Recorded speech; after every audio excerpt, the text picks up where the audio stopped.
2 ঘন্টা আগে মুগ ডাল আর ছোলার ডাল ভিজিয়ে রেখেছিলাম, আমি এখন পেস্ট করে নিয়েছি। আর এই পেস্টের মধ্যে দিয়ে দেবো নুন, লঙ্কা গুঁড়ো, হলুদ গুঁড়ো, গোলমরিচের গুঁড়ো, ভাজা মশলা, কালো জিরে, গোটা জিরে, এই সমস্ত কিছু আমি একসাথে দিয়ে এটাকে ভালো করে হাত দিয়ে আমি মেখে নেব। এবার আমি এটাকে 10 মিনিট ঢাকা দিয়ে রেখে দেবো।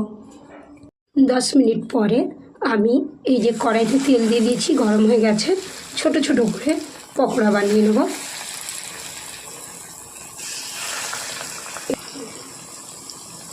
এটাই আমি দিয়ে দিয়েছি একসাথে। এবার আমি লাল লাল করে ভেজে তুলে নেব। এইভাবে আমি উল্টে পাল্টে নিচ্ছি, দিয়ে ভালো করে ভাজা হয়ে আসছে, আমি আরেকটু লাল লাল করে ভেজে নেব, দিয়ে তুলে নেব। দেখো সুন্দর ভাজা হয়ে গেছে। আমি এইভাবে সব কটা ভেজে নেব আর এইভাবে তুলে নিচ্ছি আমি।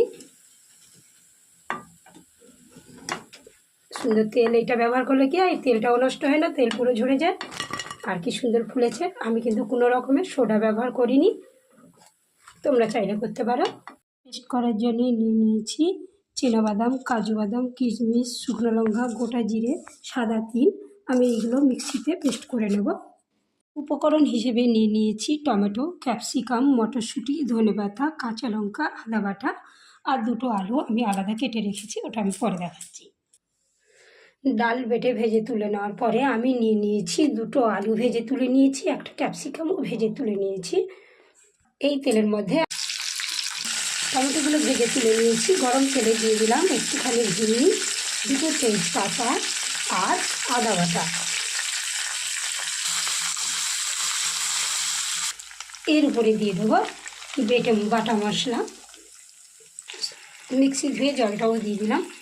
এটাকে 2 থেকে 5 মিনিট আমি ভালো করে কষিয়ে নেব।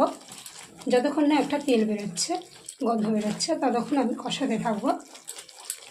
কি সুন্দর তেল বেরিয়ে গেছে, গন্ধও ছেড়ে গেছে। এবার আমি দিয়ে দেবো হলুদ পরিমাণ মতো, লঙ্কা গুঁড়োও দিয়ে দেবো পরিমাণ মতো, নুন পরিমাণ মতো, হালকা চিনি। আবারও নেড়ে নেব 2 থেকে 1 মিনিট। দেখুন দেখতে কিন্তু খুব সুন্দর লাগছে। এবার আমি দিয়ে দেব ভেজে রাখা আলু, ক্যাপসিকাম, টমেটো,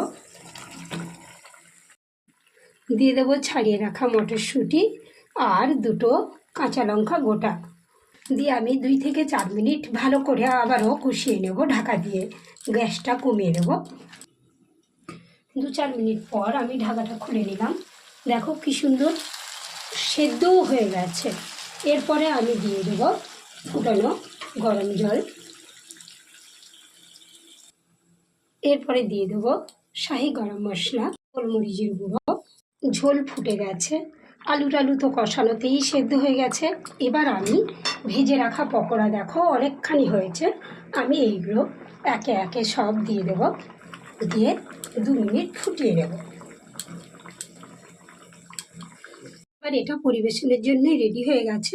তো তার আগে আমি দিয়ে দিলাম 1 চামচ ঘি, দেবো খানিকটা কুচনো ধনেপাতা। এবার বন্ধুরা তোমরাই বলো রান্নাটা কেমন লাগলো, আর একবার করে খেয়ে দেখো, দিয়ে আমাকে কেমন লাগলো লাইক, শেয়ার, কমেন্টের মাধ্যমে জানাও।